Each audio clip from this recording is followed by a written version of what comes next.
Bonjour à tous et à toutes et bienvenue à Business Matin, votre émission quotidienne qui vous forme et vous informe sur Business 24 Africa. Aujourd'hui dans Business Matin, nous allons parler certification, nous allons parler normalisation. Alors je sais que ce sujet vous intéresse, il vous suffira tout simplement de ne pas bouger et de suivre cette émission avec beaucoup d'attention. À tout de suite.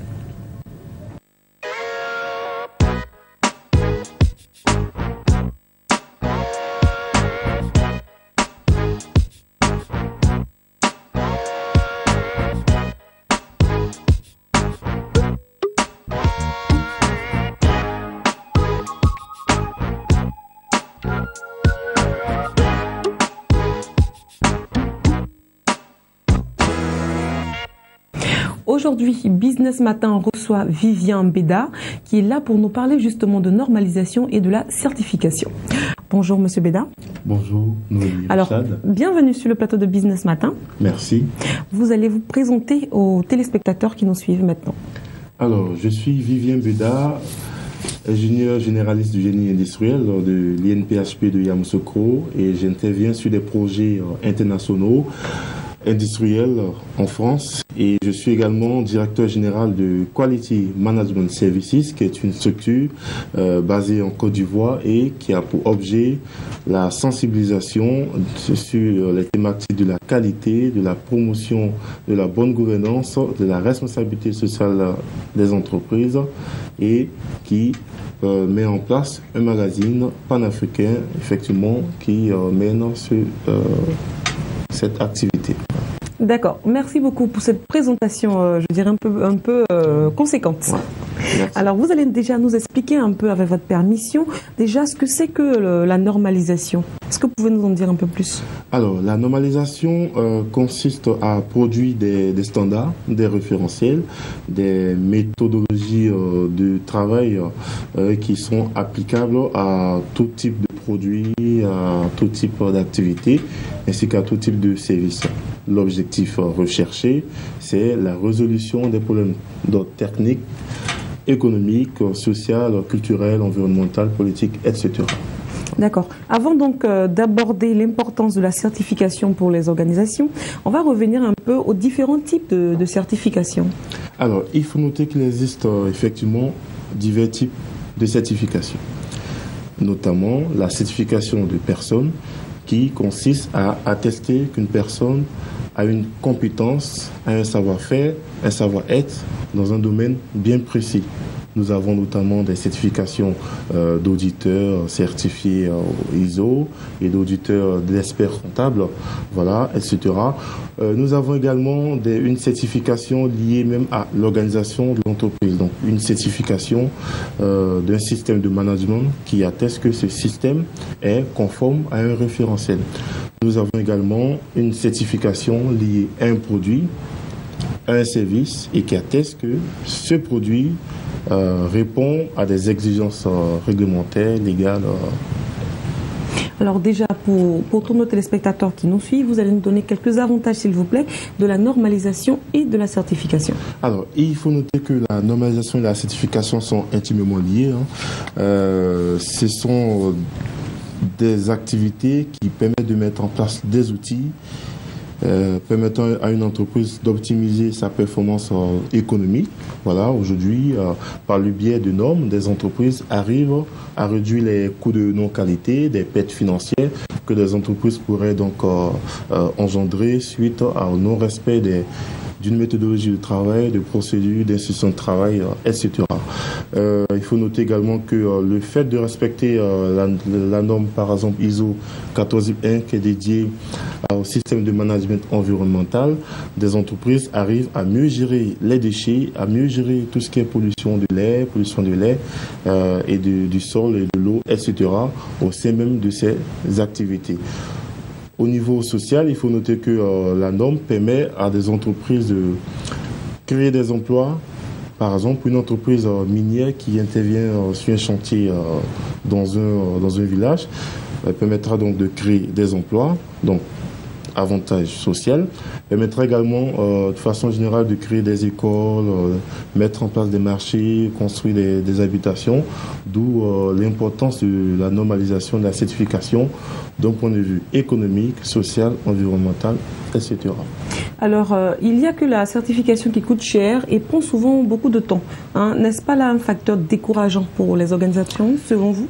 Il convient d'indiquer que la qualité, donc la certification et la normalisation ne coûtent pas cher. C'est en quelque sorte la non-qualité qui a un coût et qui a un coût non négligeable. Je m'explique. Il y a des entreprises, lorsqu'elles ne respectent pas tout ce qui est procédure, tout ce qui est référentiel, les normes et clauses contractuelles dans le cadre d'un marché, ces entreprises sont sujettes à des activités de retouche, de rebut, à des réparations à faire sur des équipements qui ne répondent pas à des exigences normatives. Et donc, il y aura des pertes financières liées à des réclamations clients, à des réparations, le temps de mener toutes ces activités. Ça nous fait perdre du temps, déjà. Donc, la non-qualité fait perdre du temps. Et lorsque la mise en œuvre d'une démarche qualité est nantie d'un planning bien détaillé et bien précis, avec des dates de début, des délais et des responsabilités assignées, l'entreprise gagne en termes d'optimisation du temps. Donc, en conclusion, c'est la non-qualité qui coûte cher et la qualité permet aux entreprises d'accroître leur performance économique et environnementale. D'accord. Alors, très chers téléspectateurs, tous ceux qui nous prennent en marche, sachez tout simplement qu'aujourd'hui, dans Business Matin, nous parlons normalisation, nous parlons certification. Et pour cela, nous sommes en compagnie de Monsieur Vivien Béda. Alors, nous allons partir maintenant pour une des dernières questions. Nous savons qu'en Côte d'Ivoire, c'est bientôt les élections présidentielles. Est-ce important que la certification et la normalisation s'invitent au débat? Oui, absolument. Aujourd'hui, force est de constater que bon nombre de dirigeants ivoiriens sont en phase avec cette vision stratégique qu'est l'émergence, donc émergence économique et sociale environnementale. Et donc, pour atteindre cette vision stratégique, il est absolument indispensable de prendre en compte la qualité dans les programmes de gouvernement, dans les programmes de développement. Il faut noter qu'effectivement, l'organisation d'élections présidentielles et d'autres types d'élections est sujette au respect d'une norme internationale qui a été établie avec l'ISO en étroite collaboration avec des comités techniques nationaux et des experts. Donc nous avons l'ISO TS 17582 qui met en évidence un certain nombre d'exigences de gestion et qui permettront de mieux gérer de façon efficace et efficiente toutes les activités liées au processus électoral. Nous avons notamment la constitution des listes électorales, tout ce qui est organisation des candidatures, inscription des organisations politiques, tout ce qui est lié également au déroulement du scrutin, à la publication des résultats des élections et aussi, bien évidemment, à la gestion des conflits électoraux. Voilà, donc, en conclusion, force est de noter que la normalisation et la certification sont deux éléments indispensables à l'organisation d'élections en Afrique. D'accord. Merci, Monsieur Bédard, de vos réponses très attractives. Alors, selon vous, est-ce qu'on peut arriver aujourd'hui en Afrique à promouvoir la culture, justement, de la certification? Oui, aujourd'hui, il faut noter que les chiffres mettent en lumière environ 5% d'entreprises qui sont certifiées en Afrique. C'est très peu. Et même très peu. Pour des États africains qui souhaitent tendre vers une émergence à l'horizon 2020. J'ai envie de dire l'émergence 2.0 selon les Ivoiriens. Oui, voilà, donc c'est très peu. Donc il faut communiquer davantage, il faut sensibiliser les autorités, les concitoyens, afin que la qualité soit prise en compte de façon effective au niveau des entreprises du secteur public et comme des entreprises du secteur privé et même le secteur que nous appelons couramment le secteur informel. D'accord. En parlant justement de secteur privé, vous êtes vous-même patron d'un magazine appelé Qualité Mag, qui paraît en Côte d'Ivoire et dans d'autres pays africains. Oui, effectivement, Qualité Mag est un magazine panafricain qui fait la promotion de tout ce qui est normalisation, certification, bonne gouvernance, RSE, développement durable, et qui effectivement s'étend vers divers pays africains, notamment en Côte d'Ivoire, au Mali, en Guinée, au Cameroun et bien d'autres. Et maintenant, qui est en train de se faire connaître au niveau européen. Et alors dites-moi, est-ce que c'est une nécessité pour vous de mettre ce magazine sur le marché? Effectivement, comme je l'ai dit tantôt, il faut aujourd'hui sensibiliser davantage. Il existe des formations en qualité dans diverses écoles, dans divers cabinets. Il existe également des séances, des sessions de formation, de sensibilisation qui existent. Mais nous avons décidé de mettre en place un écrit périodique qui permettra de communiquer davantage sur l'importance de la qualité dans divers secteurs d'activité, notamment dans le secteur de la santé, dans le secteur de l'économie, dans le secteur de l'industrie agroalimentaire, l'industrie de l'aéronautique, dans divers domaines qui touchent la vie de tous les jours. Voilà. Alors comment se porte Qualité Mag aujourd'hui en Côte d'Ivoire? Qualité Mag se porte très bien.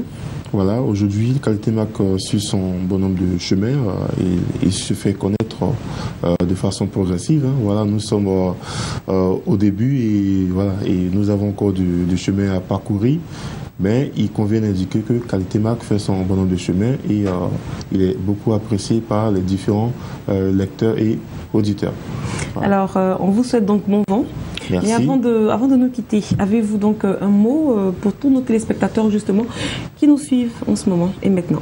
Alors, je remercie Business 24 pour cette opportunité que vous nous offrez pour communiquer davantage sur la qualité.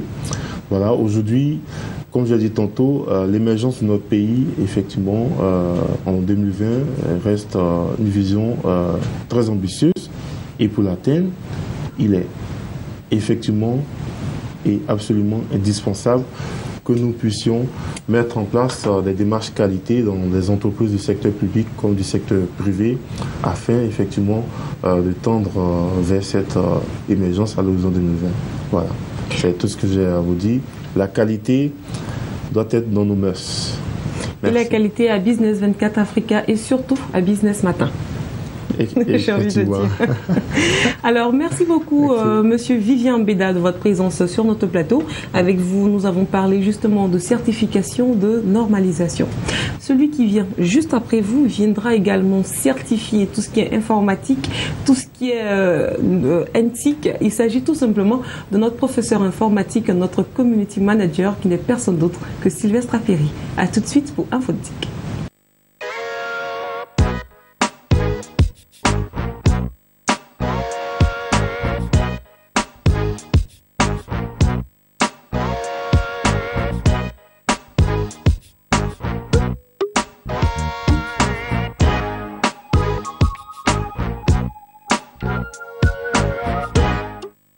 Alors, notre certificateur informatique est présent aujourd'hui sur notre plateau.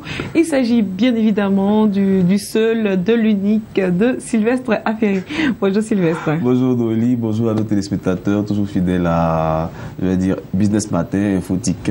D'accord. Alors, qu'est-ce que vous avez comme information pour nous aujourd'hui? Alors, tout le monde, on prend le clavier et on s'apprête. Voilà, allons-y à Sylvestre. Alors, en fait, généralement, on publie des photos sur Facebook et arrivé à un certain moment, on n'a plus envie de voir ces photos-là pour peut-être donc les anciennes publications. Voilà, pour pouvoir peut-être conserver notre intimité, protéger en fait notre vie privée. On avait posté des photos avant et on a envie de les supprimer, de les enlever. Voilà. D'aucuns pensent que c'est impossible, mais on peut le faire, c'est facile. Il suffit juste de se connecter sur Facebook, de cliquer sur photos, puis mettre téléchargement dans la colonne de gauche. On clique enfin sur modifier l'album, sous l'album contenant les photos à supprimer. On coche les cases supprimer cette photo devant les photos à supprimer. On clique sur enregistrer les modifications et lorsqu'on le fait, les photos ne sont alors plus récentes dans l'album. Pour supprimer un album, on clique sur l'onglet supprimer On confirme en cliquant sur supprimer. Où les photos en question ne sont pas dans un album. C'est le même procédé? Oui, c'est le même procédé. Donc tout à l'heure, j'ai expliqué en fait comment effacer des photos qui ont été téléchargées directement pour les mettre sur Facebook. Mais il y a souvent aussi, on crée un album et on met les photos dans l'album. Voilà. Donc le procédé est le même. On peut facilement supprimer l'album comme les photos. Les photos. Voilà, directement. Et on ne verra plus toutes ces photos-là apparaître sur Facebook. D'accord. Merci beaucoup, Sylvestre. Merci. Nous continuons Business Matin parce que nous avons besoin donc de panorama, nous avons besoin d'Alex Mokhtar et nous avons besoin d'informations croustillantes et innovantes en Afrique en matière d'économie. Ne bougez surtout pas parce que Panorama, c'est tout de suite.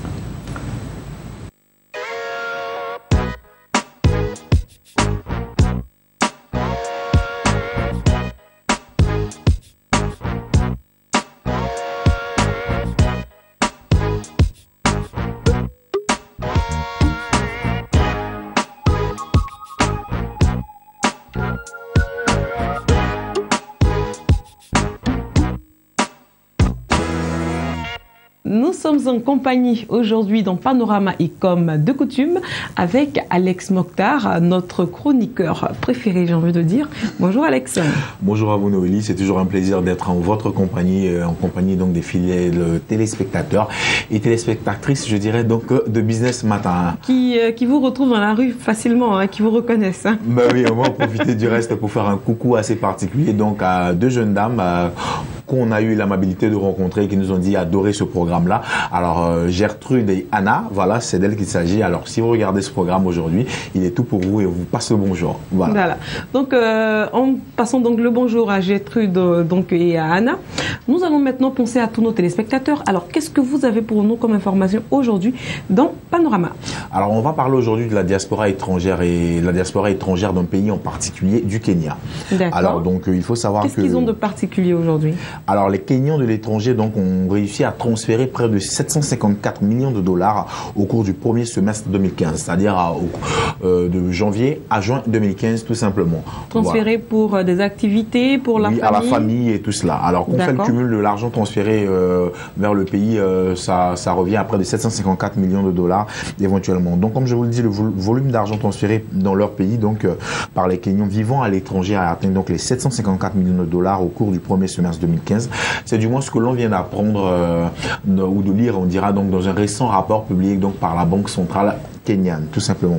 Alors il faut dire que ce chiffre est important parce qu'il marque une hausse de près de 9,2% d'accord, des fonds transférés comparé à celui de la même période en 2014. Voilà, c'est pour dire que les envois par rapport à l'année passer à la même période donc encore plus d'argent vers leur famille ou pour différentes activités tout simplement. Alors il faut dire que les envois de fonds sont pour le Kenya une source de devises assez importante quand on sait que ce pays n'a pas forcément d'importantes ressources à exporter tout simplement parce que les principales ressources sont en tout cas destinées à la vente à l'international sont les fleurs, le thé ou encore bien sûr les activités touristiques parce que c'est un pays qui est en tout cas a été je dirais béni par la nature donc a la chance de recevoir beaucoup de touristes qui y vont pour différentes activités, en particulier pour des safaris. Voilà en général d'où tire le Kenya ses ressources en fait. Alors mais déjà, est-ce qu'on peut savoir au moins à partir de quel pays ces fonds sont très souvent donc transférés? De quel pays ils proviennent en fait? Alors il faut dire que ces fonds-là proviennent en général de l'Amérique du Nord. Voilà, donc quand on parle de l'Amérique du Nord, on a les États-Unis, on a le Canada et tous ces pays frontaliers de ces grandes nations-là. Alors tous les Kenyans répartis dans ces zones-là donc se font, je dirais, fort et même une priorité d'aider en tout cas leur pays en rapatriant une manne financière assez importante donc pour le développement de ce pays-là, une manne financière qui permet en tout cas, je dirais, soit de créer de la richesse et de créer en tout cas, je dirais, un marché de consommation parce que quand on a de l'argent éventuellement, on est forcément obligé de le dépenser sur place dans pour nos différents besoins et tout cela participe du développement donc de l'économie de ce pays. Il faut dire que, comme je vous l'ai dit, les transferts en provenance donc des pays de l'Amérique du Nord ont été les plus importants et comptent pour près de 49,3% de ces 754 millions de dollars donc rapatriés vers le Kenya. Et l'information se présente comme une bonne nouvelle, mais en tout cas dans un contexte où la monnaie locale du Kenya, qui n'est autre que le shilling, est en forte chute face au dollar américain entre autres, et où la Banque centrale doit prendre en tout cas des mesures fortes pour éviter un accroissement de l'inflation dans le pays. C'est et donc pour dire qu'il faut féliciter en tout cas ces Kenyans de l'étranger, pourquoi pas, qui n'oublient pas, je dirais, leurs racines et qui n'oublient pas d'aider en tout cas leurs proches et d'investir dans leur pays, tout simplement. Ah, c'est très mignon, c'est touchant. Hein. Donc on va inviter tous les étrangers, pourquoi pas. Tous les Africains de la diaspora. Les Africains de la diaspora, justement, à faire autant. Sur ce bel exemple-là, on dira. Voilà. Alors moi aussi, je vous invite à faire autant. Et qu'est-ce qu'il faut faire? Il vous faut simplement composer le numéro qui s'affiche juste au bas de votre écran, venir sur Business 24 Africa, venir spécialement sur le plateau de Business Matin et venir justement nous présenter votre activité que nous ferons une joie immense et un plaisir incommensurable de présenter au monde entier. Business Matin pour aujourd'hui, c'est fini. Prochain numéro demain. Quant à moi, je vous dis au revoir et surtout, portez-vous bien.